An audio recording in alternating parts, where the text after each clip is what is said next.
Regal Movie Masters. Unlimited.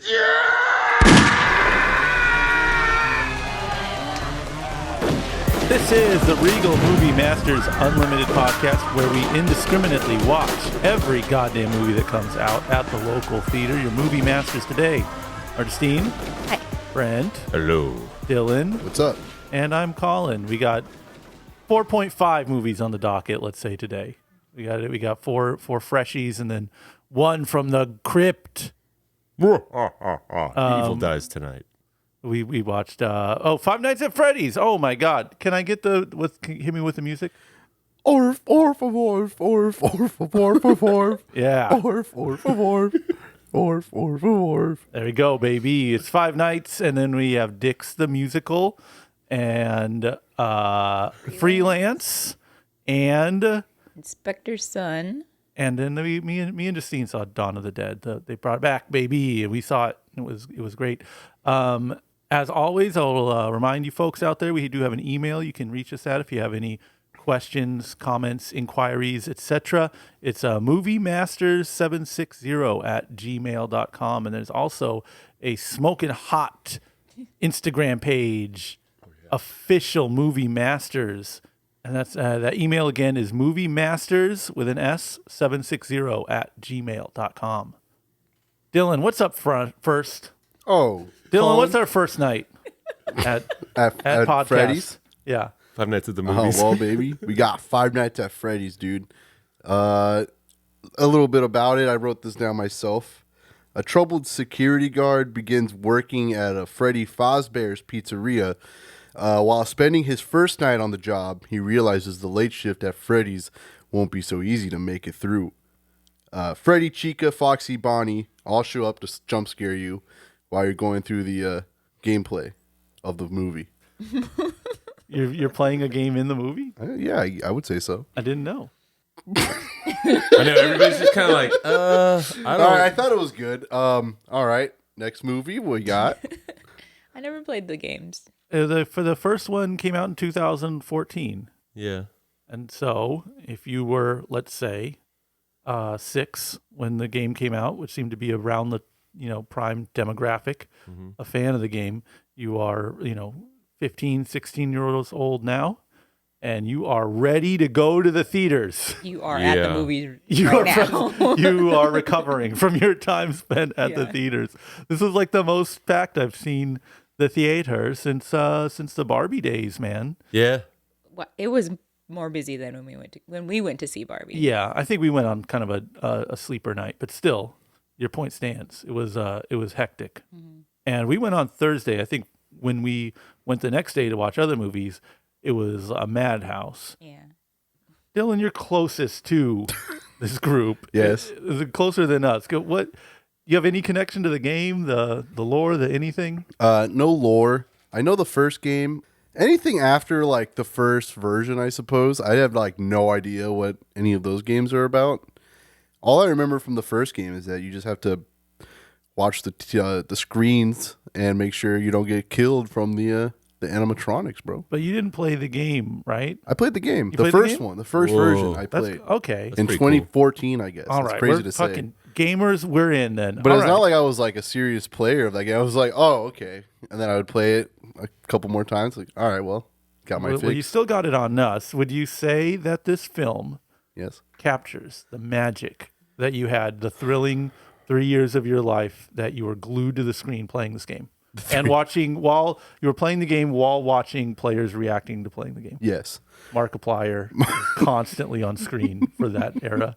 Yeah, just like shocked face. Yeah. I mean, like, from what I remember, you're just looking at TV screens, which he does do in the movie.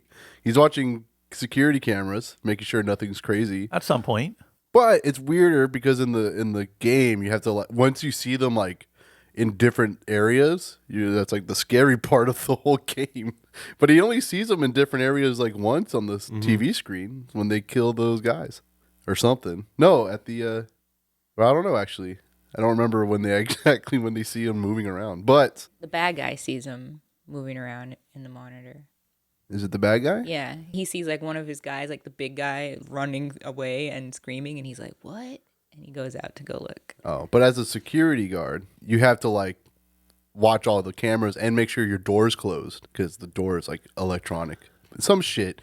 Anyway, the movie, it's like more lore, but I have no idea if that guy's in the game or has a sister. Well, from what I could tell, there's like an iceberg. It feels like the animatronics chasing after you, which you would think would be the movie. Is like a Survivor movie, I guess. You know, like guy avoiding these scary animatronic monsters getting him, Like Willy's Wonderland. or like Alien, you know, or like you know, a haunted house kind of, like any claustrophobic. Oh, geez, I'm stuck in here with these things, and you can kind of build horror and suspense around that. Which is, there's some of that, but the vast majority of the movie is following some dude who has, from what I can tell, nothing to do with the game. Yeah. He is just this is all OC for the movie, and he's got these dreams where his brother was kidnapped, and he has to sleep to relive them to get memories of it, and he's fighting for custody of his sister because his parents died, and from his aunt who's trying to take her so that she can get the monthly checks, and he's bad at jobs, and none of this stuff has anything to do with the games or hiding from animatronics.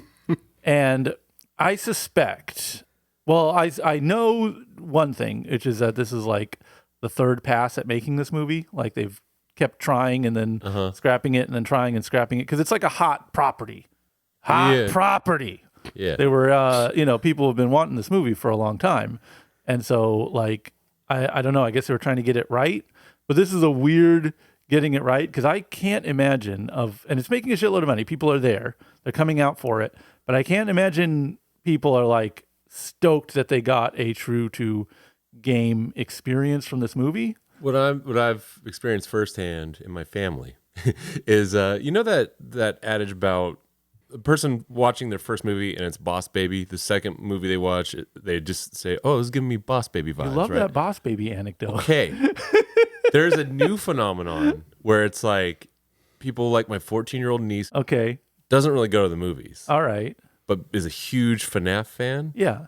And so is willing to defend that movie to the grave because it's the only movie she's seen in 10 years or something like that. So I said... I refuse to believe that, but I'll let you rock. I don't Pretty mean to much. interrupt you. Okay. So I was talking to her about it. We were arguing on text about it. I love you fighting with a 14-year-old. Go on. Oh, I'll do it any day. I'll take them out. But The cinematography, weak. I was talking to her about the editing stuff. And Yeah. But here's the only word that she knows, and it's funny that this was already mentioned. She's like, "Yeah, but the lore." And I go, well, Okay. tell me about the lore." And she goes, "Well, you would have to know the lore." I go, "Well, that doesn't make a good movie if I have to know the lore. Shouldn't the movie tell me the lore?" But yeah, she just kept defending it by saying that it's impossible for anybody that doesn't play the game to enjoy it because they don't know, quote unquote, the lore. Okay.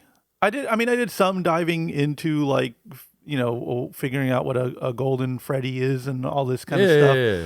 And I don't know. To me, it seemed like it would be unsatisfying. But if people are stoked on this who like the game, That's then the thing is what I'm saying is like I think because this is like for her it was an outing, so she's just like, Okay. oh, they made a Five Nights at Freddy's movie, and like she got dressed up, so it's like she committed to it. It's like you know, Yeah. like when you commit to the bit, it's hard to admit when something maybe doesn't have like you said doesn't really tie necessarily Yeah. to the game. I mean, I guess I don't care if the movie's good or not. I just want the people who like the games and who are excited about it to be excited. It seems that they like, you know, okay, lazy critique, fucking check off your bingo card on this one. It's like an hour 50.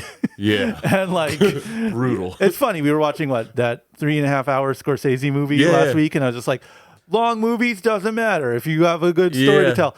Every minute over that 90-minute mark is felt, and like you know, watching a huge epic like Killers of a Flower Moon, it's like, what do you cut? Everything kind of has a purpose. It's like, what do you cut here? Oh, let me start.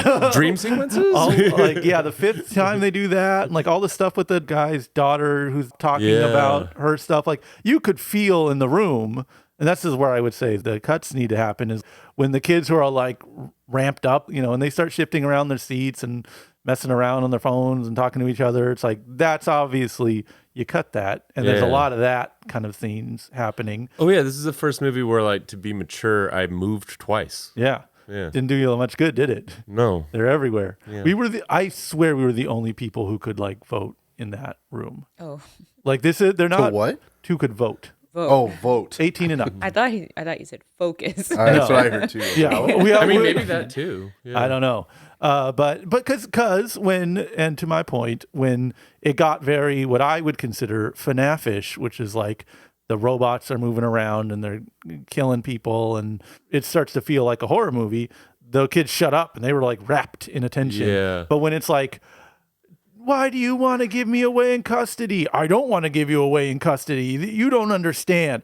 But your brother, like that shit, you could just feel them zoning out. Yeah. And like maybe a Willy's Wonderland is to like, we got the adult version, you It's know? like, yeah, it's like it leans heavily into like genre. Yeah. You know what I mean? It's just like, hey, we're giving you this thing. It's over the top. Yeah. And we just go 0 to 90 right away and we stay at 90 and then we roll the credits. The grown-ups, we had our Five Nights movie. You're like, But that's what's weird. Like, that wasn't for kids. Kids No, it just wasn't. kind of got into it. Five Nights at Freddy's? Yeah. So it's kind of messed up that they made a movie that was more kid friendly, which isn't really what that demographic would be going for, especially coming from liking the games the way that they are. I don't know if it's like kid-friendly. It's teen-friendly. Kids are playing teen games. I mean, my take, though, is that it's like too mature for like, in terms of like, why are we talking about childhood memories and dream theory? Custody and kidnapping. That stuff doesn't seem very like for teenagers or kids.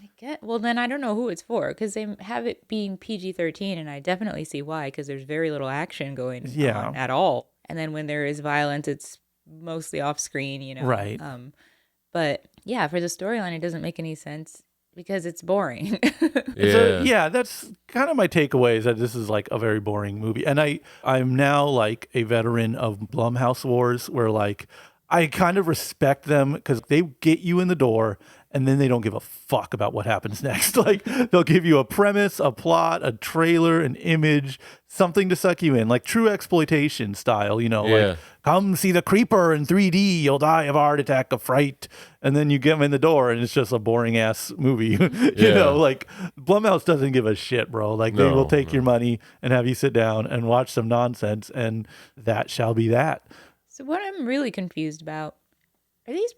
They're supposed to be scary and bad, right? The monsters? In the game, you're hiding from them and you're scared of them. And in this one, they're good? Well, I'll give a shout out to the movie, one of the movie's greatest cameos of Matt Pat of Game Theory. And I'll give you a game theory of my own, which is that, you know, in the game, and Dylan, you as a player, a gamer, you could tell me your game theory on this. Yes. Because you play the game and it's like kind of grainy footage and it's like you click and ambient kind of. And then, jump scare. There's Freddy Fazbear. Oh, it's Foxy. Gotcha this time. And I think in this movie, they had to deal with like, oh, wait, these look kind of silly. Because they don't look scary in the way that like, I don't know, The Nun or something looks. They are kind of goofy looking. I think you lean in. You should anyway lean into the dichotomy of like cute characters that are murderous, right? Like I thought like they did well when they showed the Foxy with the hook. Yeah, I was yeah. like, okay, yeah, that makes sense to me. I didn't go, oh, that would never murder somebody. It's like, oh, the hook will murder somebody, right? And the hook doesn't murder anybody. But you know, Chica with the cupcake thing that chomps on you, it's still a little. I think maybe it works in the game as an actual something that could scare a 6-year-old. I don't know that these are frightening or that that's necessarily what they were intended for.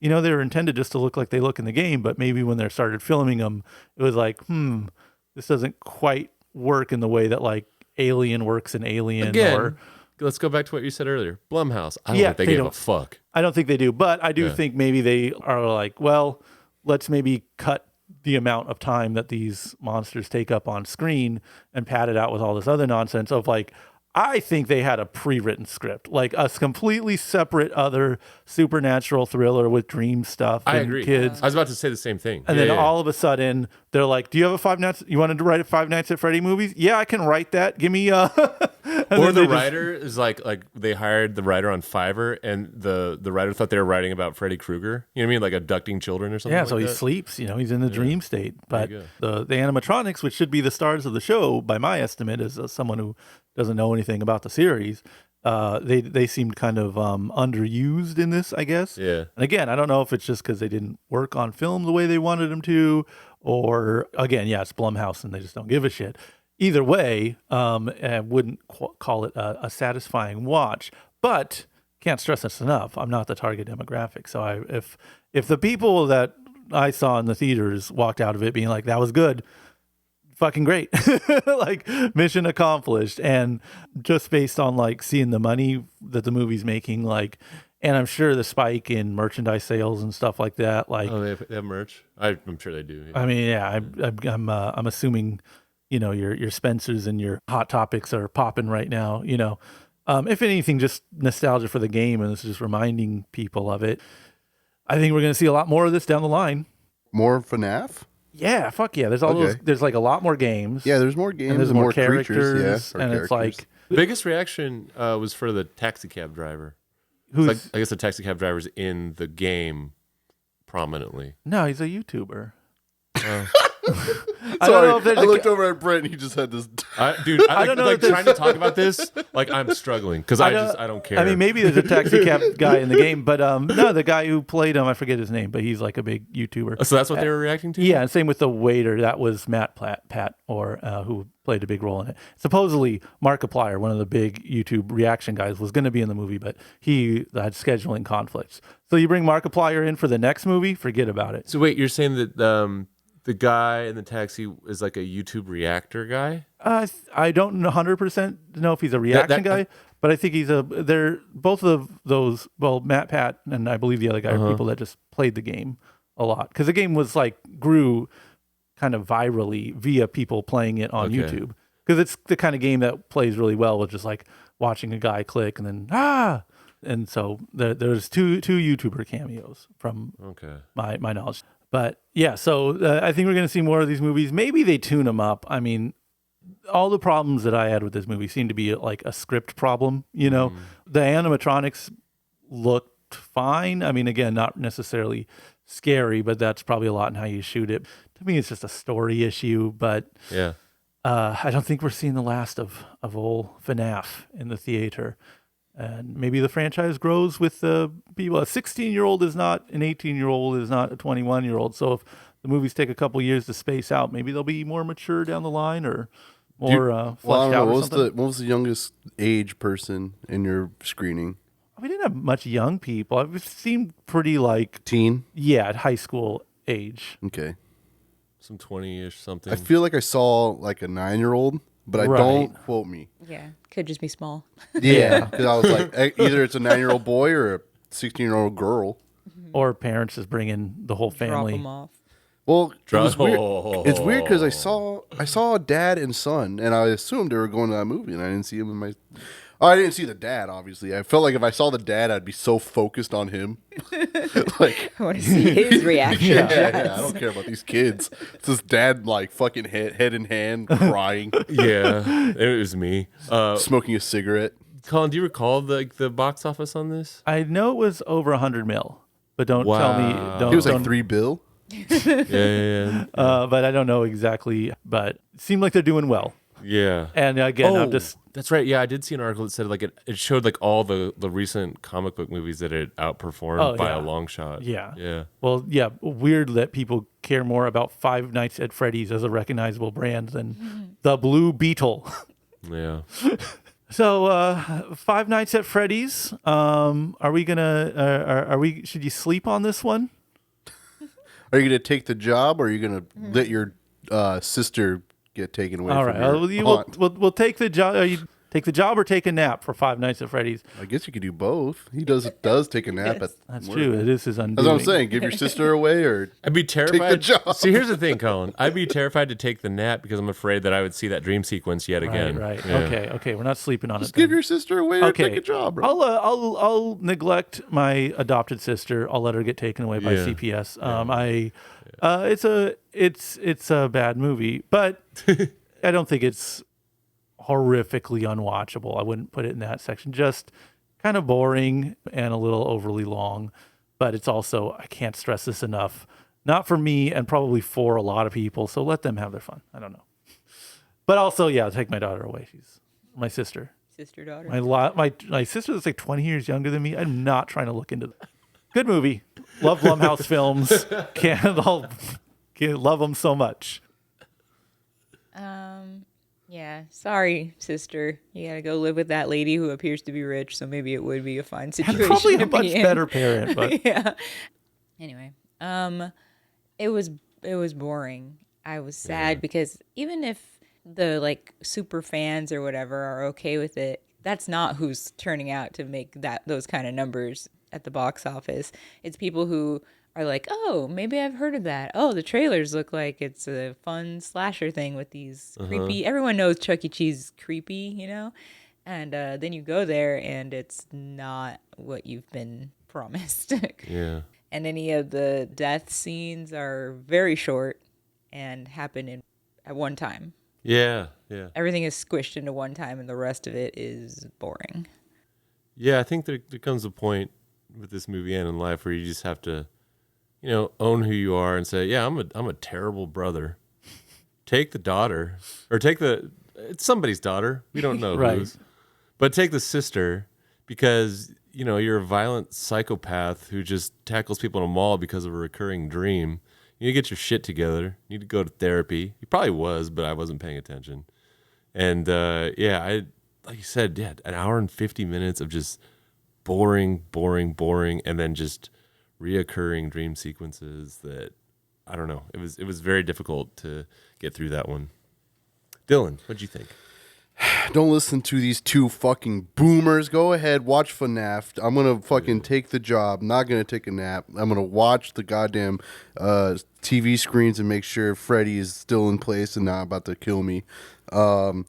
Watch it in a theater full of kids. I would say that's probably the best fucking way to watch this film, because that's when you know, like, when the best parts are happening. How packed was that one? It wasn't full, like it wasn't Okay. packed, but there was like rows taken of just teens, Right. and they all knew each other, and like vaping, screaming, like passing the buckets from row to row of popcorn, and the talking, the fake screaming whenever like a jump scare happened.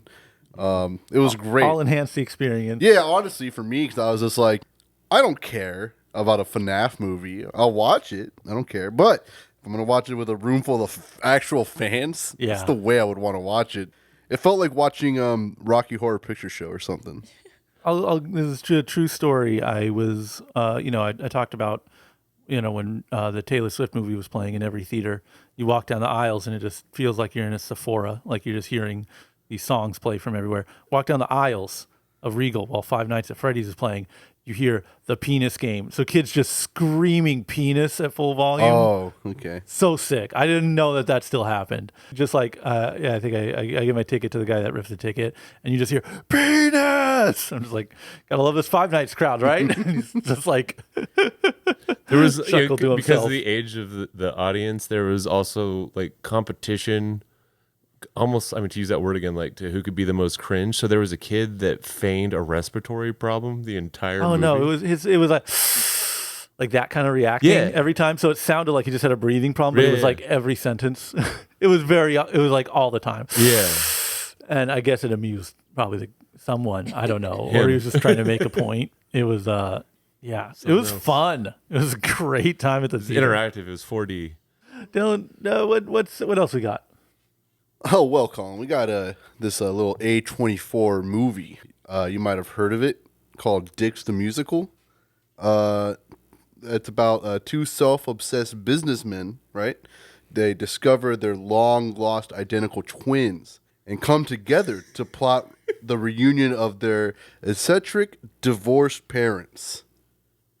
That's all I got. Wow. It's called Dicks the Musical. And no cast involved. Directed by Larry Charles, and Megan Thee Stallion's in it. Okay. Yeah. The end. Yes. So I'll say this right now. I'm very excited about this film. I talk too much about movies when I'm excited about them. Warning, content warning ahead. But I will also say warning, like I was given the gift of being able to watch this movie not knowing anything about it. And I've watched it twice. I brought my friend the second time I saw it, and I was like, I'm not going to tell you anything about it. Don't look up anything about it. Just the less you know, the better. And I will say that to our listeners right now. The less you know about this movie, the better off you are. So if you want to go listen to another thing we have, skip ahead. We do have pause. timestamps in the description. So There you yeah, go. if like we will talk about this one because we like it. Yes. But yeah, like if you want the pure surprise, just hit the timestamp on the next movie. And if you need, I think like as far as like a selling point, if I can just say like, you know, a spoiler-free pitch, because I do want everyone to see this movie. I think like John Waters comes to mind, his early movies, like in terms of tone, very over the top, and I guess like offensive or outrageous, but like in such a fun kind of campy way that it's not really mean-spirited, but it's very over the top, very extreme. If that's your bag, if you get into that sort of thing, you'll very much so like this movie. Everything you'll see pitched to you is not going to sell you this movie in all earnest. If you say, it's A24's first musical. No. Oh, that sucks. Yeah, okay. that's awful. Yeah, it's a queer take on the Parent Trap. Sounds awful. It's like every objectively true descriptor of this film, of which, you know, Dylan just gave you the plot summary. Like, that's not going to sell you on the movie. The cast isn't, there's no way to like pitch the movie to you in a way that's reasonable. So I'll just say, go see it. Don't listen to any of that, and don't listen to anything we say, because the less we agree, right? The less you know about this, the better off you are. I appreciate that you texted that to me, because I wasn't going to see it, but then you said, "Hey, this movie's actually great." That's all I'm going to say. Yeah, just go see it. And I was like, all right. Yes, and even so getting to watch this movie bloom like a flower as you're watching it. This is the last this is your we're talking about the movie now. Spoiler territory. Yes. First frame. What's the quote? What do they say? Something on along the lines of like, it used the word brave a lot. Yeah, this movie was written. Yeah. This is a movie written by two gay men. The first time two gay men have written anything. Yeah, it's very funny. I got into the social media stuff, and like they were on Seth Meyers, and they said that, and Seth Meyers like, this is the first time gay men have written anything. Like, well, you guys got researchers on your staff, so if we're wrong, we're wrong, but we don't know. and then it says the two gay men who wrote the movie also star in it as heterosexuals, which is brave. Yeah, and they're so brave for making this movie. So it just like lets you know something's up right away, and then it's just like very profanity written kind of musicals. It's like, you know, hokey Broadway stuff, like Book of Mormon. Right. You could liken it to that. Rocky Horror. You know. Sure. Well, I mean, Rocky Horror doesn't have like, I got such a big fucking cock and it's going up here and I fuck all these people. You got to ratchet it up over time. Yeah. You know so what I mean? it has that like there's like a lot of, I don't know, I guess South Park-ish, whatever you want to call it, like very crude comedy. And it's, listen, this is like a comedy goldmine that I've known about since I think it was Dana Carvey played the character on SNL. I think it was like Craig the effeminate heterosexual. Yeah. And it's like Dana Carvey just being like, God, she's so hot. And it's like, it's always funny. It's always funny. Yeah. It's always funny. And that's like what this relies on, is these two like very effeminate men just like you know, presenting themselves as like Patrick Bateman kind of like alpha dogs. And like that's already good, so I don't need anything going on but that, and then it just kind of keeps escalating, going up. Bowen Yang playing God. He's like one of my favorite of the newer Saturday Night Live cast. Like that guy is funny, and then he was Sarah in that Shermer, she's pretty good. Fire Island movie. That was like, he's proven himself time and time again to be a hilarious man, and he's very funny in this movie. And he plays God, which is just again, it's just like, I'm sold already. You know, so I'm pretty immediately like in. And it goes along, and these two guys discover they're twins. It's also, they knows how ridiculous it is. I think that's something Bowen, the narrator character, says. They are two identical twins. They just are, okay? Because of course they look nothing alike. And they're working they have the same job, and they work together, and they find each other, and they're like, oh my God, we're twins. And they're like, okay, we're gonna get it's a Parent Trap thing where they're like, we're gonna switch places. And we're going to convince our parents to meet back up with each other so they can get married, so that we can be in a family, which is, again, it's silly when it's like, you know, 8-year-olds doing it, or however old they are in the Parent Trap. It's they're inherently funny when it's adult men trying to do this with their elderly parents. Played by Nathan Lane is the father, and Mullally, I forget her. I just know she's the lady in Will and Grace, right? Megan Mullally. Megan Mullally of Will and Grace fame, etc. And she's this kooky, eccentric mom, and Nathan Lane is this I guess kind of old guard queen, fancy house cat kind of gay. And then exhale. The moment in cinema this year which broke my mind because Nathan Lane is like, he's singing a song. He's singing, yes. And he's like, he's singing. He's singing. He's like coming out. He's like trying to come out to his son as gay, which is like, okay, fine. And like about the first verse, and on the second watch, I realized the whole movie is about ramping up. All the songs, they start with like a pretty normal like first verse, and then it just gets so psychotic as each song goes along. Yeah.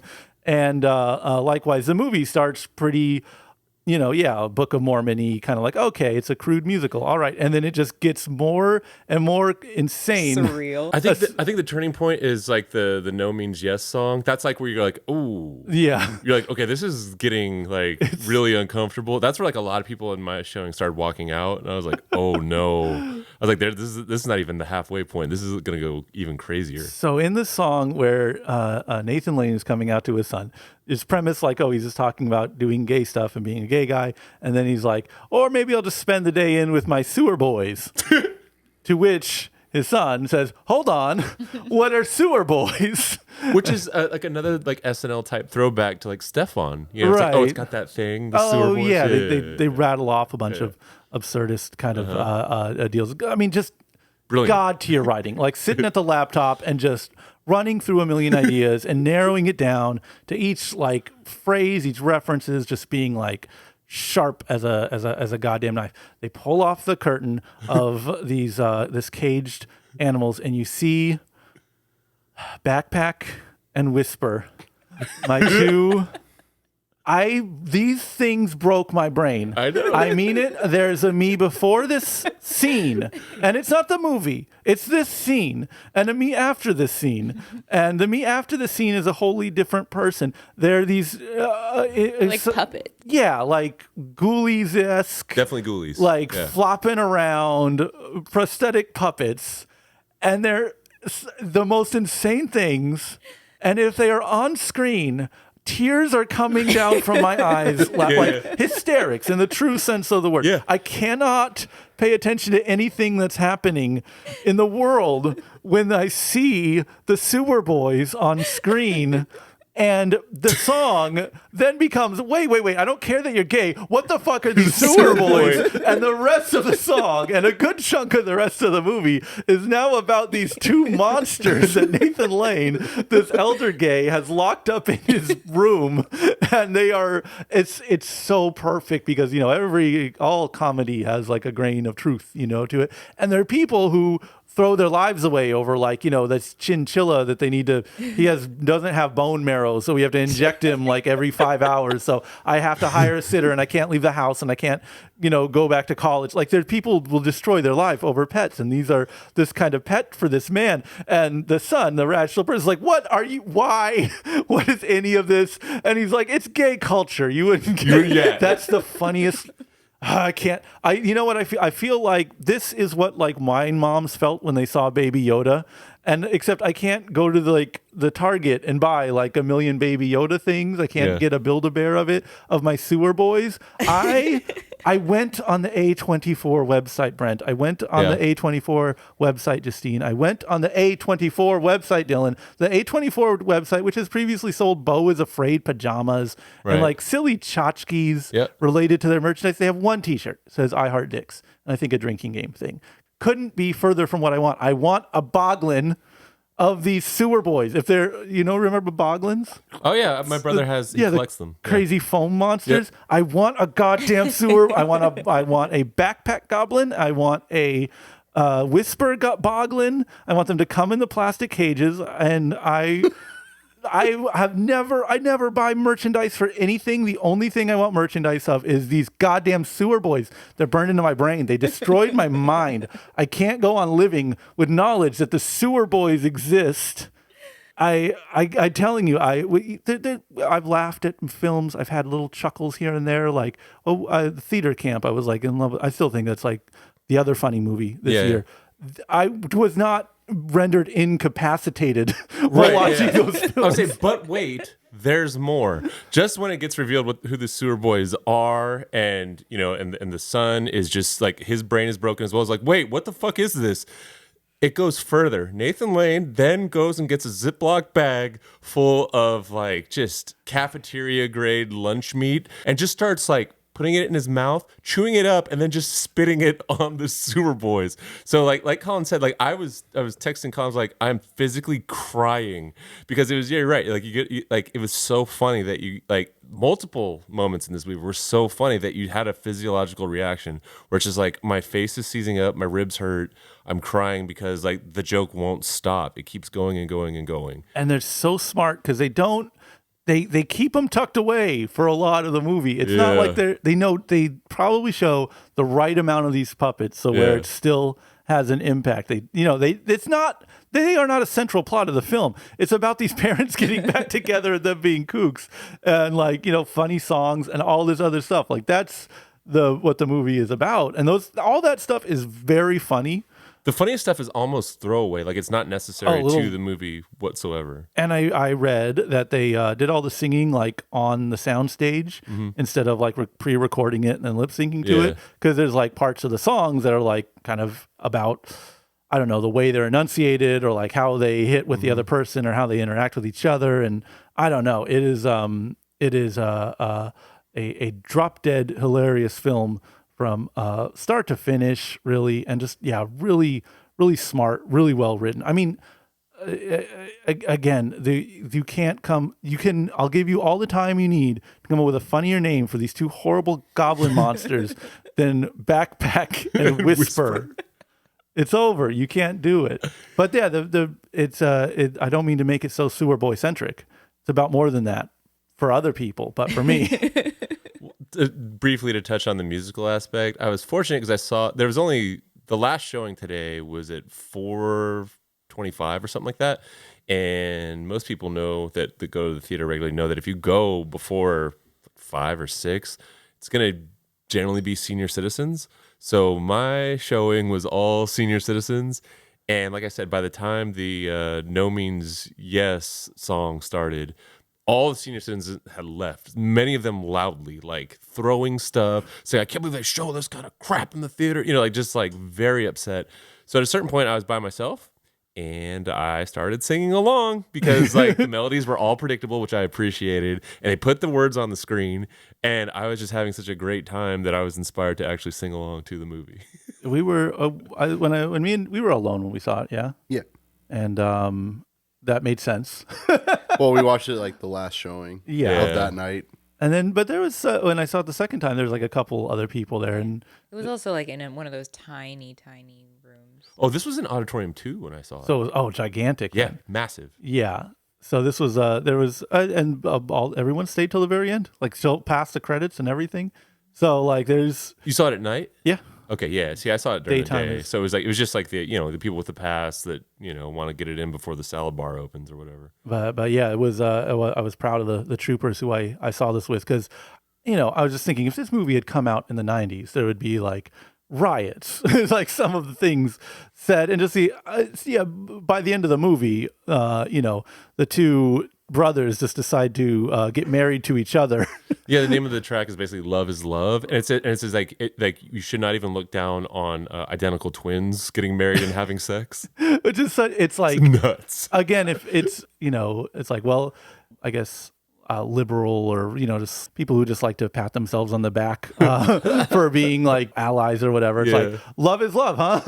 Yeah. This movie's like it's an easy route to just make it just some vaguely pro-gay statement or something. But There was a line too about like people having sex with horses being okay because love is love. It's like, well, if love is love, it's all of everything's love, then here you go. I mean, and this is also the ultimate silencer for like, well, people are so sensitive now. You can't say anything these days. You can't get away with anything. Everything you say is so censored. It's like, really? Because this movie is playing in strip malls across America right now, is saying and doing the most insane things you'll see in a theater since I don't know when, but nary a word is spoken of it. There's a montage of two identical twins 69 each other while walking around a room. Yeah. Don't talk to me about like freedom of expression and you can't make jokes anymore. Like this was jam packed with them. And it's no real pushback or outrage. It's like it doesn't exist or something, which is like, which is awesome. Yeah, you would hope. I think I think there is a point.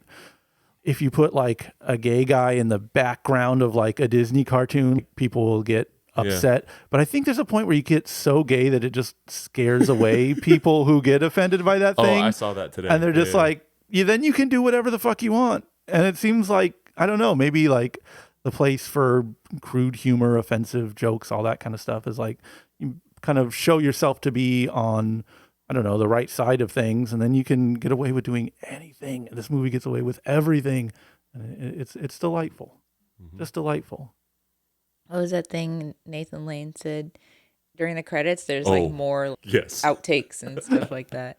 Of all of the indignities I have endured in this business, of which there are legion, this is by far the most degrading thing. Mind you, as ham is falling out of his mouth while he's saying that. Spitting it at these monstrous puppets. They're just telling him, just spit it at him. Spit it at him. Yeah, Nathan Lane in the credits, you just see him just going through it. Just like, I can't believe I just did that. Yeah, I think everyone involved in this movie is probably surprised that this movie I feel exists. like I'm probably getting it wrong, but I feel like there's a post credit blooper where he just goes, "This is a movie." Yeah. Dylan, you walk away with anything? Walked away with a smile on my face, dude. Did you know that Sewer Boys is copyrighted?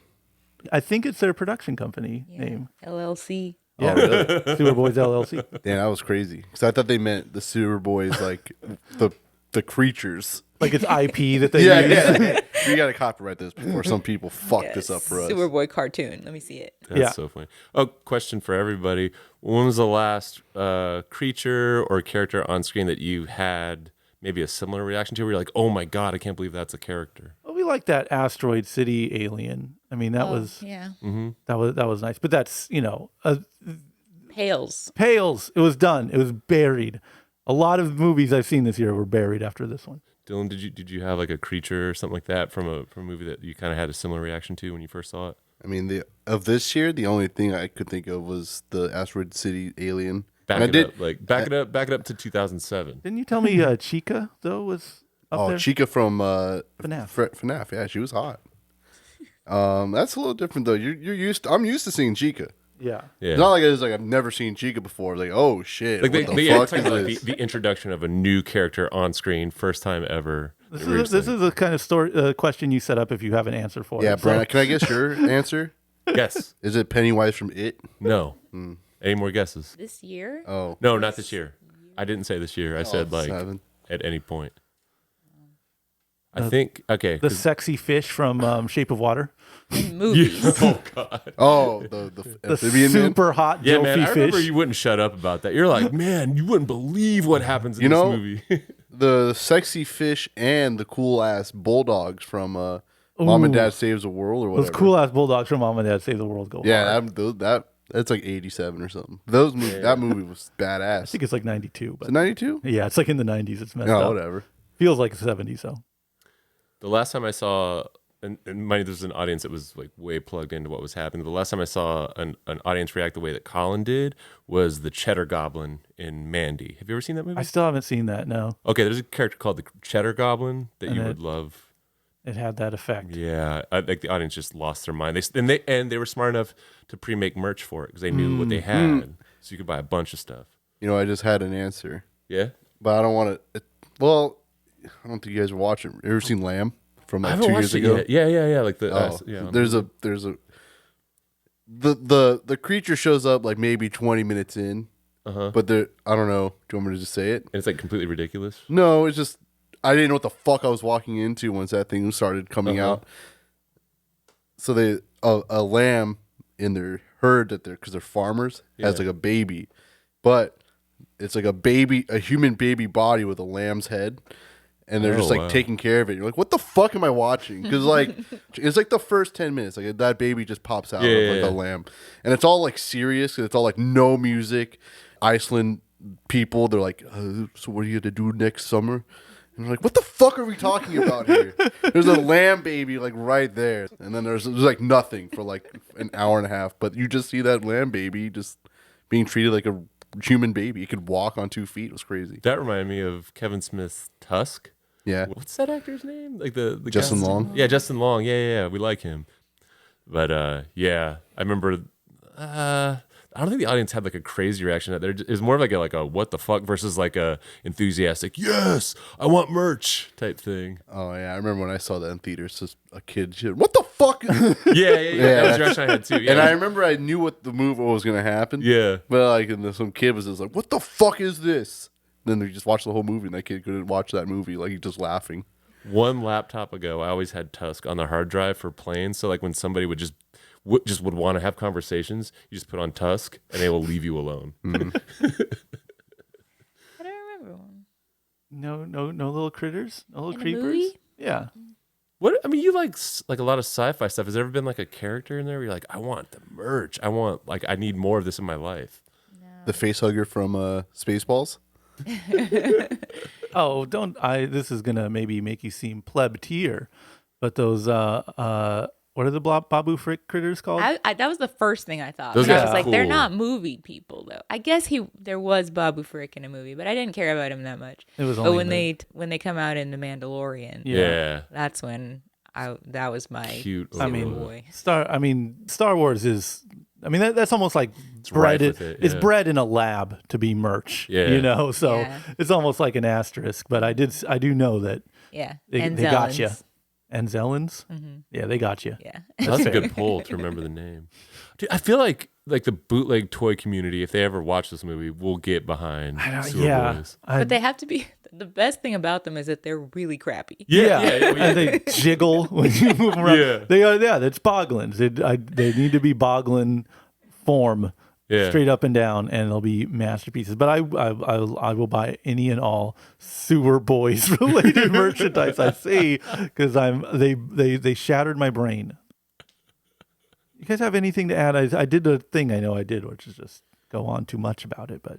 I was impressed that they sang the songs as they were recording. Yeah. That's pretty crazy because, like you were saying, these songs ramp up, and that seems like a lot to remember, to be able to not get all tongue-tied on. And so you just know that these people are very good at what they do. I don't know who those boys are. This is their first thing. They're not from anything. I mean, based on the context of the post credits, they performed it live on off Broadway in mid 2000s. Oh, it was a 30-minute play originally called "Fucking Identical Twins." Nice. So you can kind of see why they had to change it to a name, but still really equally. They just change it to dicks. I know it's so. They're really not selling this movie, but again, the less you know, the better, I suppose. Yeah. You shouldn't be trying to trick people into seeing this. I think you should want to be a willing participant, I guess. I wouldn't, you don't want to fool families or something into seeing it, but I kind of tricked you into watching it. Yeah, I bullied you into watching it. well, no, I mean, this my obligations to this podcast. Yeah, but you were got me to see it. so adamant on I watching wasn't anything so else. adamant. I was like, oh, wow, Yeah, that's happening. Yeah, fine. Fuck yeah, on, no, I was dragging my feet, and it's like, yeah, I'll. And you I'll- wanted to watch other films. I wasn't like I'll refuse it, but it's like, yeah, and on like logically, you kind of move movies that look a little more appealing to the front of the line and kind of push back the ones that look a little less up your alley. Even if you don't know a whole lot about them. And this is definitely one that was like pushed towards the back, but I still saw it. Dylan, by that comment, were you excited about seeing it in advance? I wasn't excited, but I was like, I'll watch it. I didn't like. Oh, okay. I knew Nathan Lane was in it, and that was it. Okay. And then I did not know. I would see Megan Thee Stallion post about it, but did not know it was like related. I thought she was just promoting a new music video or something, and I was just like, I don't care. Yeah, because her part felt like very music video-y. Well, yeah, Yeah. but I just assumed it was a music vid. But seeing her name pop up on the credits, I was like, oh shit, this is the movie. Yeah. She's in this goddamn thing. That's So crazy. Yeah. Part wasn't very good. Her character was fine. The song was not. Yeah. Exactly. Yeah. But I kind of vaguely heard about it, and I was like, I don't want to see a musical, like, period. And then it's like, oh, it's raunchy. I'm like, okay, I don't want to see that at all. And then I saw Bo and Yang's name attached to it, and I was like, oh, it's probably very funny. So then I was down, like, whatever, Yeah. I'll watch it. And it was. He's good.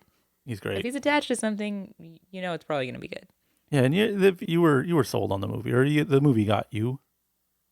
I liked it. I'm not as crazy about it as Well, you're not one to be. You don't have the humor of a 14-year-old boy. yeah, is what I'm saying. This is what's funny about knowing that they had this concept, and it's sort of mostly fully actualized in 2015.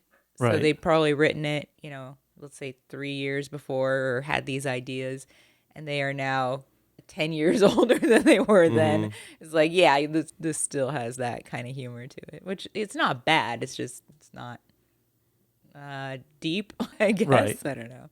It was fine.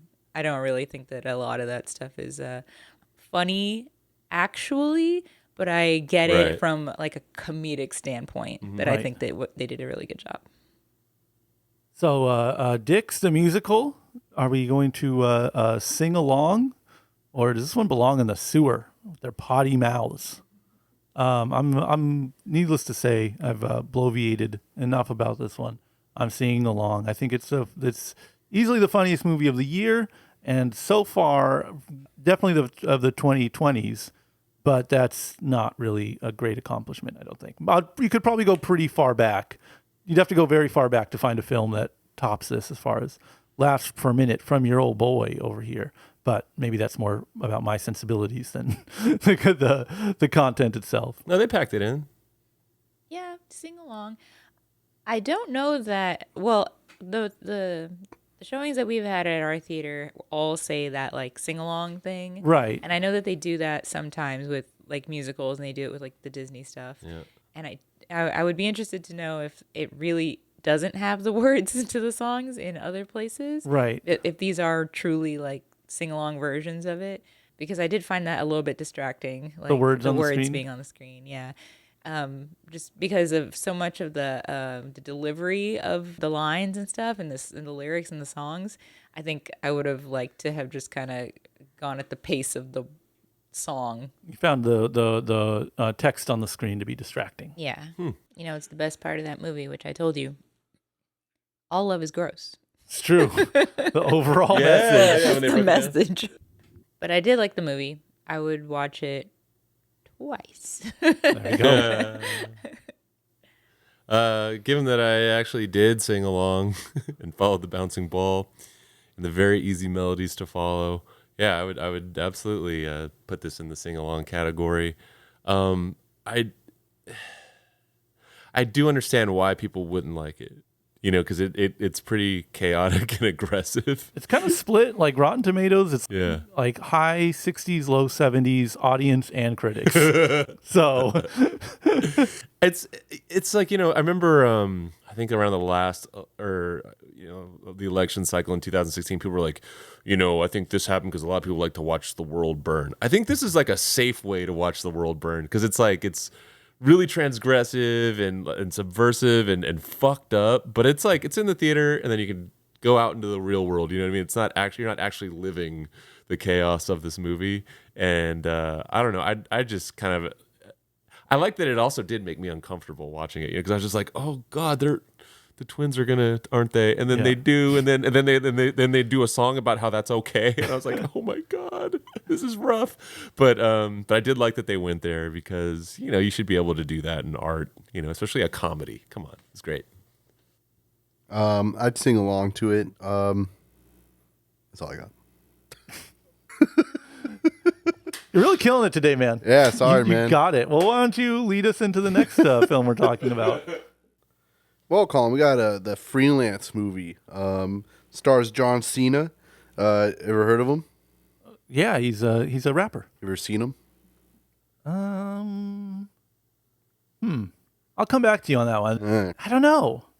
You don't know if you've seen him? Yeah, most of this movie, there's just like voice. It's like first person perspective. I assume, like a voice off screen, off camera, Yeah, which I assume is John Cena. But yeah, I guess. Huh. Anyway, Freelance, starring John Cena, is about a stuck in a dead end desk job former special forces operative Mason Windu, Petite. Batiste. Mason Windu.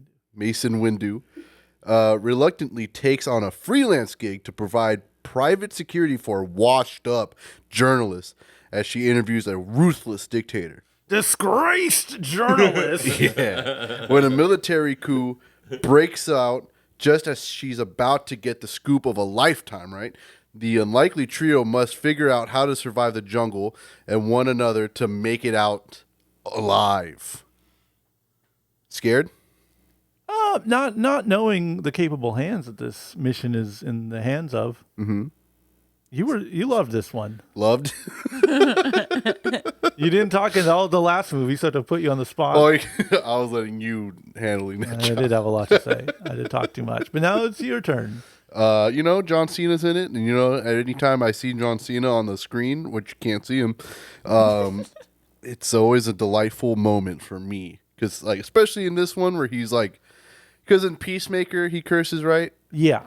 And in this one he's like uncomfortably cursing a lot, and it's like so funny to watch. You don't think it came natural to him? No, because it always sounds forced. Like, Right. what the fuck is happening here? I could see. Is it R-rated? Yeah, he says fuck a lot. I and could he see kills that maybe people. maybe the curses were ADR. Like, we'll see if we can get an R-rated or a PG-13 cut. We want to have both options. We'll come Oh, you back think? around. Yeah. Well, I don't know. All the murder scenes kind of seem to be more intense than regular PG-13. Yeah, but you can like cut that down in post if you're just like, fuck it, we're getting an R-rated. Okay. John Fuck Cena, it. come back here and say some curse words awkwardly. Yeah. All those darns. Dams. F words. Yeah. Say it. Just don't All give those a damn. fricks, you're going to have to say fuck.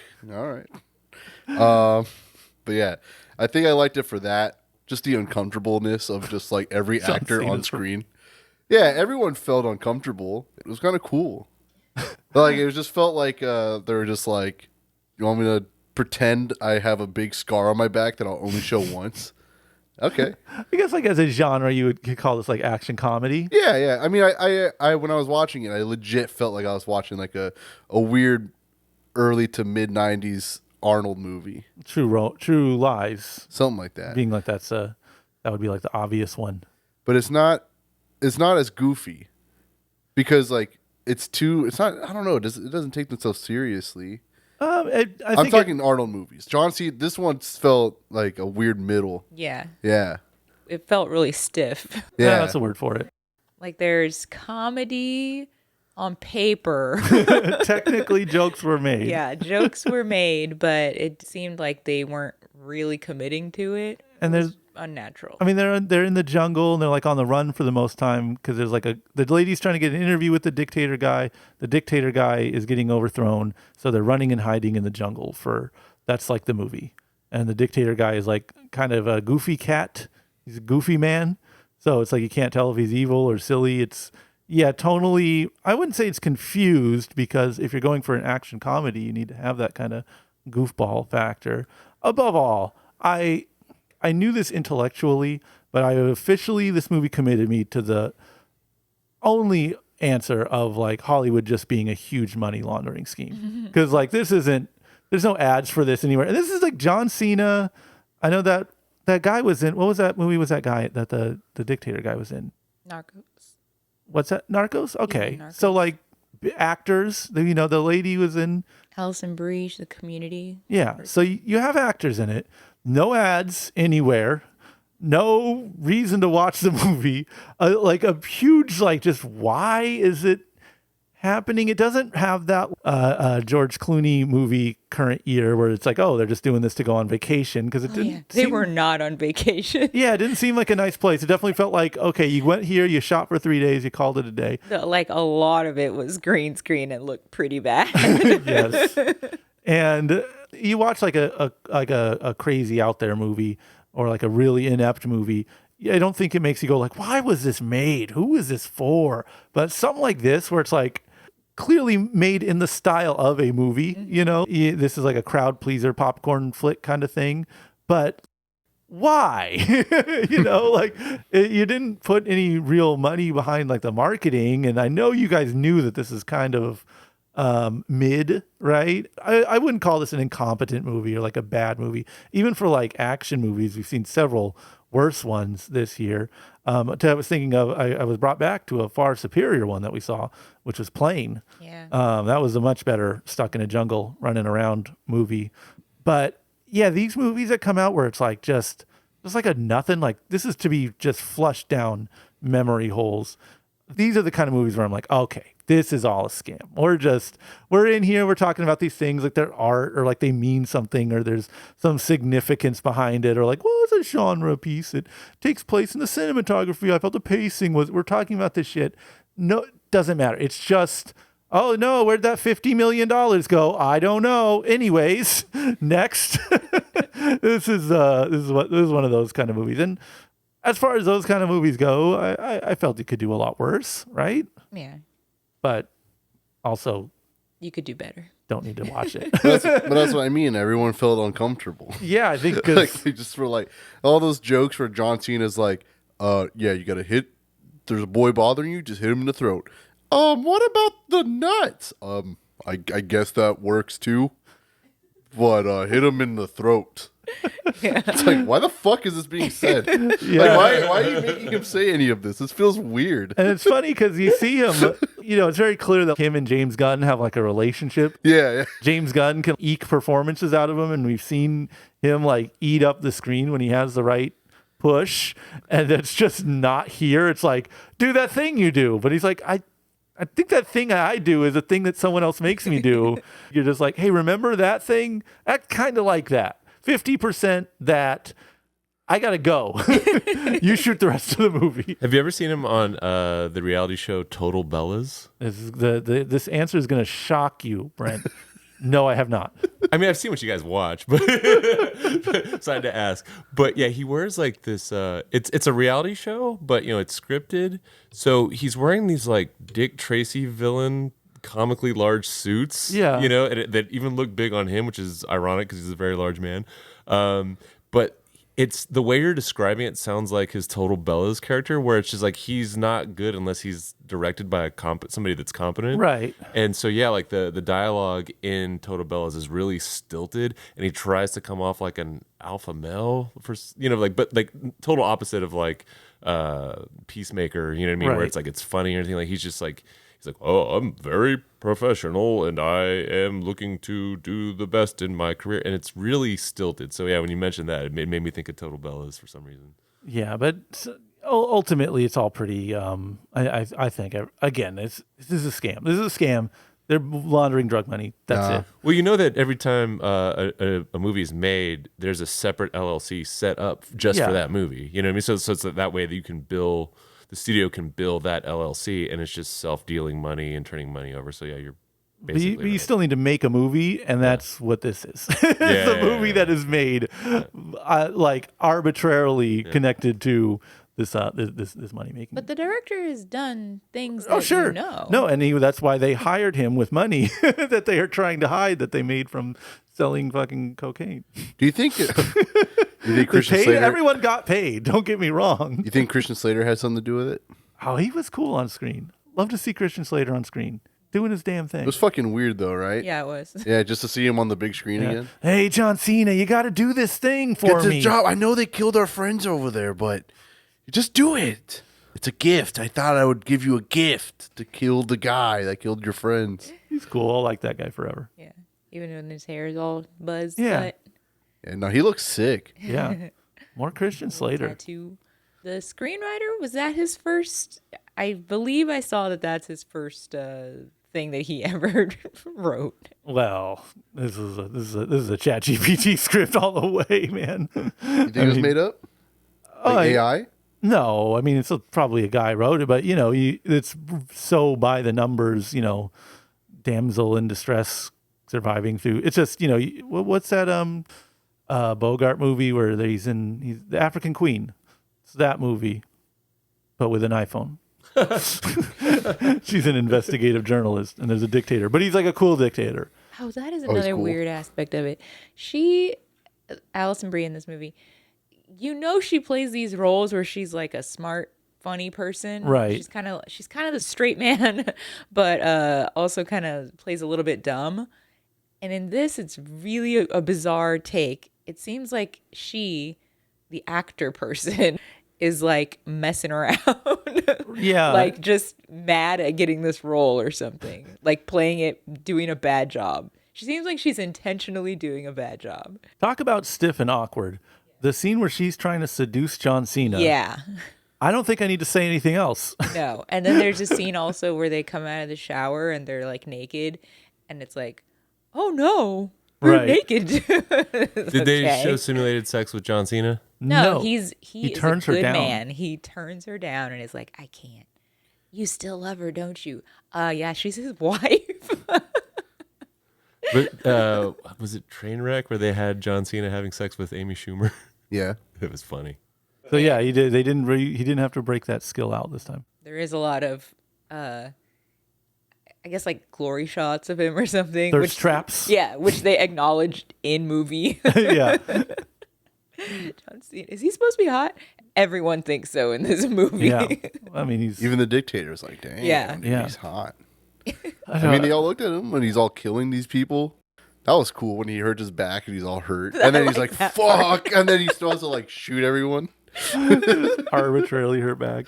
Well, he got hurt that's why his friends all died, because he got injured. I don't think we need to talk more about freelance. No, go ahead. John Cena. Do you take the job or do you stay at home? I don't think this is like an awful movie, but you can easily stay at home. This is adequate at best. You're fine sitting out this one. Don't take the job. You can take the job if it's like part-time and, it's not that taxing on you. This is like a USA movie. This is a movie playing on cable. 2 p.m. Saturday. Yeah. Oh, USA Channel. Yeah. That's what's so funny. I thought you meant USA. Like, I was like, I don't think I saw an American flag. No, anywhere. it's weirdly not. Yeah. But this is like you went to your aunt's house and the TV is on. Yeah. You could watch it. It's fine. I'd take the job, and I think I'd buy a John Cena like toy, like a sock'em, like you punch him around, like a little like stuffed animal of John Cena. Oh, and you could just like make him dance in front of the screen while he's on Yeah, screen. you just throw him and shit. Or you could throw him at your your friends and punch him in the face. That sounds fun. Yeah, Can we get some John Cena toys after this? I'm kind of down. It would be fun. Like get some toys and like make them wrestle each other. They make those. Oh, They you make want the action figures? I was talking about a little stuffed animal of John Cena. Well, you could still like push them together and like throw sure, them at each yeah, like other. a giant John Cena versus tiny John Cena. They did make, because remember in the 80s, the WWF like plush Yeah. huggables? Yeah. Yeah, they did make some for Cena. Like, Yeah, they I want one of reissued those. them. That's what I'm talking about. I also want one of those so we can both be John Cena and both have them wrestle each other. I have an idea. Okay. No, you want the Sewer Boys huggable plush. Well, I'm just hungry for merch now. I'll get red John Cena. You get green John Cena. Okay. Like red era, green era, and we just throw them at each other. Yeah. Like not at like I don't throw my red Cena at you. We throw the two Cenas at each Yeah. other. And they Yeah, we're like wrestle. 10 feet away, and we just throw them like just fucking and make And I them guess hit you each could other. gamify it, like maybe draw a line in the middle, and just like whoever gets pushed further out the other way, that John Cena wins. Or like what's that? Like the hacky sack game where you throw it in the hole? It's Cornhole. gross. I think they call it cornhole, and I do not cornhole. like that word. Let's do cornhole, like a giant fucking hole, and we have to throw this giant John The Cena. logistics of this have just gone so far. I just want to play wrestle toys with you, and now we Want have to to just build. wrestle? That'd be cool. Who do Each you, other? Yeah, can we both be John Cena though? Can you guys pretend you're twins? Can I be purple John Cena? That's the case then. I want to be the rapping John Cena. Oh, early John Cena. Yeah, I Okay. wanna rap Do you at have a you. giant chain? What's his what energy drink was he shilling at that time? stack or two. Yeah, I'll just get a bunch of stackers. He wasn't just him. It was like the entire WWE. Well, still, you can be the like proud war vet. That doesn't Oh, have- okay. The Marine, like post-Marine era Yeah, yeah. John You Cena. can be Marine John Cena, and I'll be urban John Cena. Okay, I'm It'd kind of be- down. Yes. What else did we watch? Oh wait, what are you gonna? Oh yeah, you said you're gonna get. Yeah, I'll join the job, whatever. Well, I didn't watch this, unfortunately. Colin and Justine has. So Colin, Justine, I need you guys to tell me if this is right. I only watched the trailer, so this is all I can get off of this, right? You guys watched the movie Inspector Sun and the Curse of the Black Widow. From what I got from the trailer, fired from his detective job after a mission goes awry, Inspector Sun boards a seemingly normal plane for a much-needed vacation. However, when a Dr. Spindlethorpe receives a threat on his life, Sun is back on the case, trapped in a web of lies? You need to work better on these. You're leaving out the fact that the inspector is a spider. Oh, yeah, I'm sorry. And They're all bugs. Yeah, I don't know. And it's I saw the animated. trailer. That's all I got. They didn't, because you would realize they're all bugs. Yeah, it's scary. It's just animation. Yeah, animated film about bugs. And I'm never going to talk shit on Pixar again, honestly. I've started to see enough of these crappy movies. Because I've learned, I went down the rabbit hole. I thought this might be like Chinese propaganda. I'm still not ruling it out. There's a lot of tells. I'm not going to show all my cards until I have like a definitive dossier on it. But I think what's the real deal is there's this company called Vita Kids, and they just license these movies. This movie came out last year. They license international children's movies. They localize them, and then they run them in theaters. Regal specifically. Amazing Maurice, Rally Road Racers, and now this are all movies we've fallen victim to that clearly didn't need to be released, I don't think, in theaters. No one was in our showing. We went to see Rally Road Racers. No one was in our showing. I don't know why these movies are being run. Again, I'll defer back to my money laundering scheme theory, quote unquote, on that one. But yeah, it's a world of bugs, but it's so poorly established as far as like the hierarchies of the bugs and how they operate and why they're together. There is a human world. Yes. It's not like the ants or something, Bugs Life, where it's just the bugs. They are interacting with humans. And when anytime they show a human, oh my God, it is a fucking nightmare, unreality. Like you could never believe. It is so insanely off model and lunatic. And the bugs are like, the spiders have like fur and you can kind of see them. There's a modicum of effort put into like the modeling and stuff, but it's like when they move around and stuff, it's pretty rough looking. And you can kind of see the seams on it, I guess you would say. And like, yeah, poorly conceived. It's supposed to be Murder on the Orient Express, except they're all bugs. And there's a murder on the thing, and it's suspected the Black Widow killed her husband. But that's just projecting your stereotypes onto these bugs. It ramps up into just utter gibberish. There's like this super serum that transforms the bugs. There's this whole like issue with ants.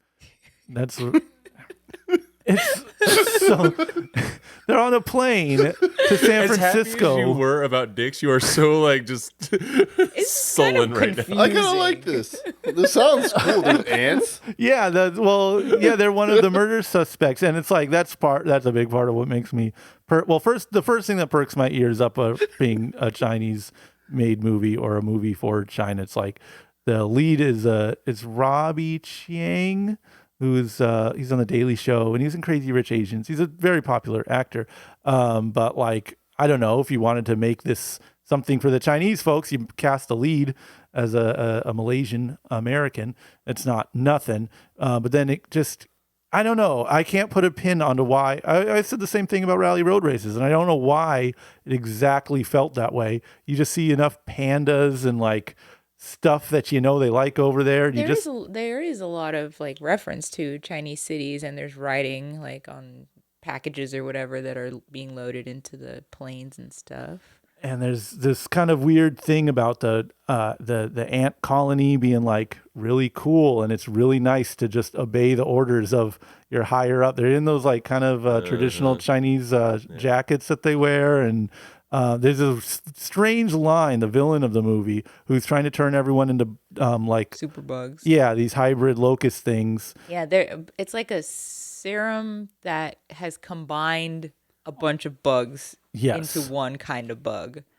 And he's going to use this for his evil deed. And he's like, listen, it's not right that all the other bugs, eat and dine and live high on the hog, while these ants, the workers, they are getting neglected. And I need to change that by turning all the ants, because one of the they're like, hey, there's like 1,000 ants missing. You need to find the ants in addition to finding the killer. And the villain has been transforming them into these locust things that fucking good movie. They swarm, the swarm. They say that a lot. They work together. And they're like, all these hierarchy on the boat. You guys are doing things wrong. You have people eating good, and then you have the cockroaches in the, I don't know, like the lower class tickets or whatever. Yeah. And he's like, all of us are equal, and we work together, and this is the way it should be. We swarm. Again, I'm just seeing the Chinese like morality inspectors being like, looks, yeah, run it through, run it. Looks good to us. So that's just my ears perking up, I guess. But this is just again, it makes me really appreciate when these CGI cartoons are done well, I guess. And this one really isn't. Yeah. You have anything for it? No, I wish that I could say something that was like positive. I mean, it's not like an unwatchable, awful garbage pile, but it is another thing that it's just like, I don't know why this was made. It's not going to be any kid's favorite movie. The character design is not memorable or enjoyable. The characters are borderline annoying. They look gross. It's a oh gross my looking God, movie. I hate spiders. This is a movie full of spiders, and they're like different kinds. It's disgusting. There's a little obnoxious kid who has a jumping spider. And so she's jumping around. It's awful. And then the main guy is a spider. He's what is he? A hunter spider? A hunter spider. And I guess it's kind of cool in that way that you kind of learn about bugs. So maybe like a kid would like that. But yeah, like there's a black widow spider, and she has, the markings and stuff. There's a lot of bugs, a lot of spiders, and they're really gross. So, what's it called? Inspector Clue or some shit? Sun. Inspector Sun and the Curse of the Black Widow. So they dropped the it's not even a subtitle in the real title. It is Inspector Sun and the blah blah blah, and then over here it's just Inspector Sun. And they tease a sequel at the end. So this is the beginning of the Inspector Sun verse. Is it a cat? Like an orange cat? No, they're not tying together the Vita kids verse. It's they're just going to go to Egypt, I think. That's what they were saying. The Nile. Oh yeah. Yeah. So He goes on a boat. are we going to step on this bug or build a little glass ant colony and watch them work? I'll squish this bug. Don't watch this movie. Even if you're like a lot of these things, I'm like, it's for kids. Rally Road Racers, I think, is like hyper enough to where you could just plop a mind that isn't fully developed in front of it it's and kind have of it. silly. There's silly things in it. But this one is like, nah. It's just perplexing. I'll say that. No, thank you. Yeah. Sorry, people who worked on it, but do squish this movie. It's not fun. It's not funny. It's not cute. And it's kind of gross. And a little boring. I was having a hard time paying attention. But the Black Widow's hair does look good. They tried really hard on that. Let that sentence sink in while Dylan closes us out with the last. I guess we technically could talk about this. Yeah. Well, I didn't see it again, but I have seen it maybe over a decade ago. If I have to really remember the last time I saw this movie, because it's a reissue that you and Justine saw. It's a Dawn of the Dead, from 1978, right? That's the one you guys saw? Yeah. All right. Well, I had to try to remember this from memory. I could not. I remember the movie because I remember liking it a lot, but I'm just gonna have to remember or recite from what I remember from the film. Just go off the dome. All right. I'm closing my eyes. Speak from the heart. I'm closing my eyes. I'm remembering the movie. As hordes of zombies swarm over the U.S., a terrified populace tries everything in their power to escape the attack of the undead, but neither cities nor the countryside prove safe.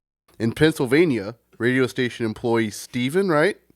That's his name? Yeah, Steven? that sounds about right. And his Your memory's insane, dude. Hey, wow. my eyes are closed. Yeah.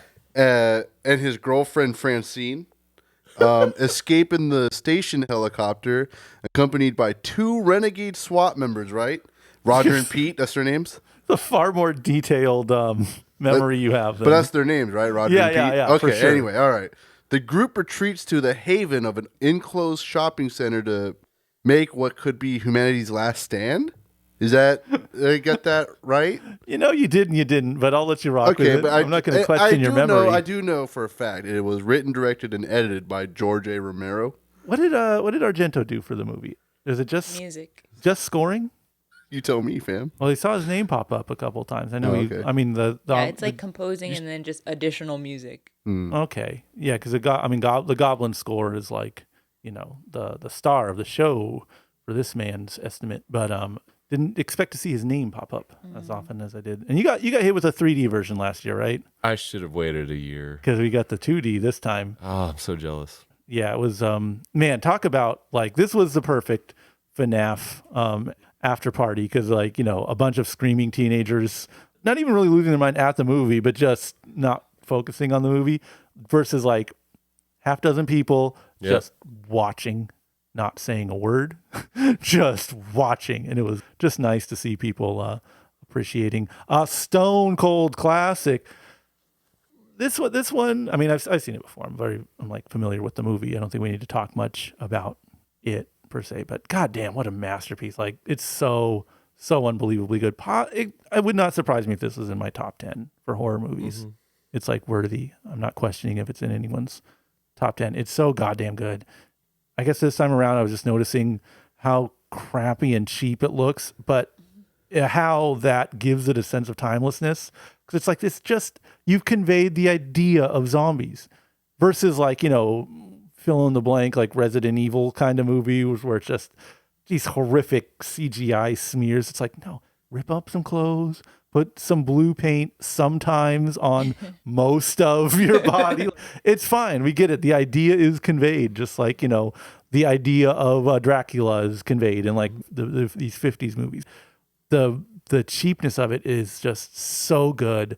There's so much being said. I think George Romero understands humanity, capital H humanity, and like how we are and how we act better than like almost any other director, man. It's so pessimistic and like cold and uncaring towards us, just unflattering. That's the word I'm looking for. And we that movie When Evil Lurks. Yes, just came out, and I was like, oh yeah, it's kind of like a Romero movie, right? And then I watched this, and I'm like, oh, it's a lot like a Romero movie in terms of. because you watch it in close proximity. You got to kind of like check your notes and be like, I got this, man, I just love this gosh darn film so much.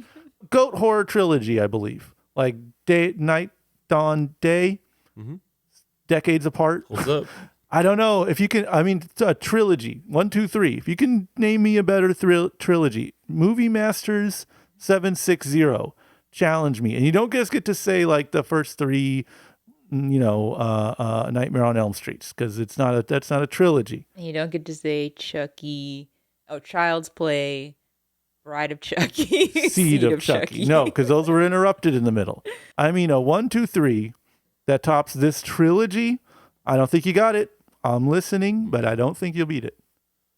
You haven't seen it in a while, right? Yeah, it's been a really long time. And I actually saw like the remake most recently, more recently than this one. It is stunningly good. Yeah. And one of the things that's so amazing about this trilogy of movies is that zombies exist, but it's so much more a horror movie of people than anything else. And I love the world that is made in this one setting and just like the different personality types. each of the characters has their own thing going. I love Roger. Yeah. He's so cool, but then so stupid. It's just people unraveling, in Yeah. different ways. And yeah, like you said, bleak. It's just like I was saying during When Evil Lurks, there's these movies where you're like, if you try really hard and you do, what you should do, you might have a chance. And it's like you other people are your undoing. Right. It doesn't matter how much you try to do right. Something is going to fall apart, and everything is so fragile, And the acting is really good. I love the set. The effects and stuff are like, it's fine. Yeah. It's not going to age the way that like bad CG does.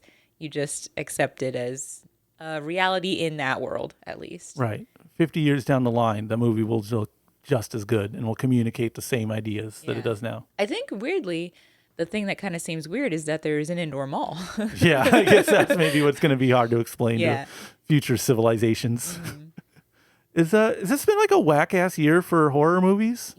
I was just thinking about how like we were like excited because we were going to do more of the tournament. Right. And then I was like, oh man, we didn't actually get as much as I thought we were going to for Halloween this year. All the franchise stuff has been like pretty rough. Yeah. I think Exorcist was supposed to be the tent pole, and that was like fine at best. If you're very favorable, it was fine.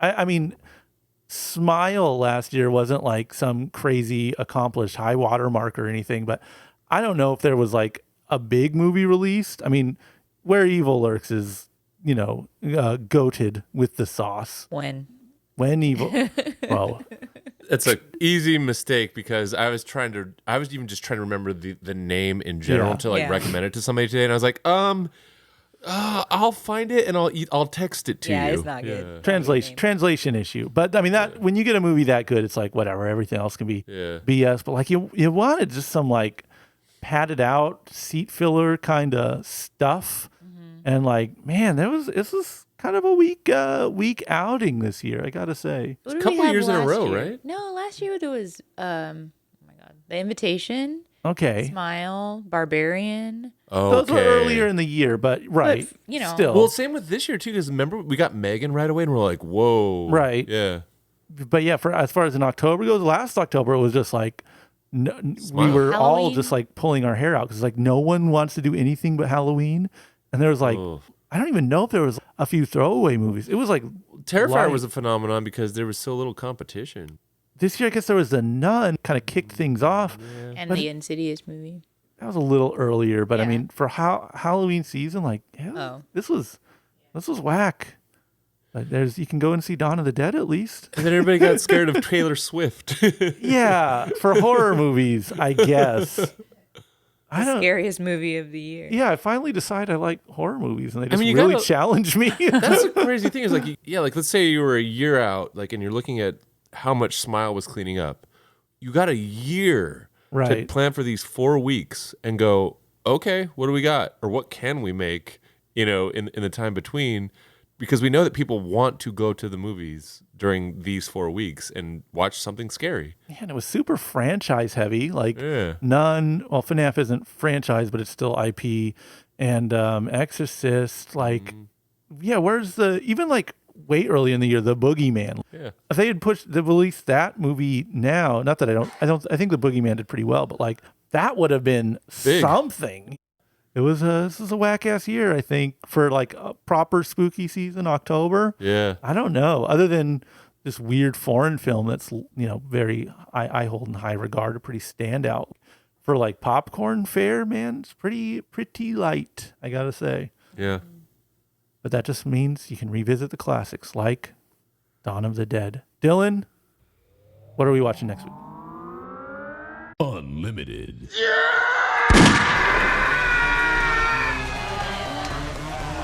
Hey everybody, thank you for listening to this week's episode of the Regal Movie Masters Unlimited. This week we got Priscilla. If you like the Elvis movie but wanted more of his wife, well here you go baby. I can't wait to see this one and learn.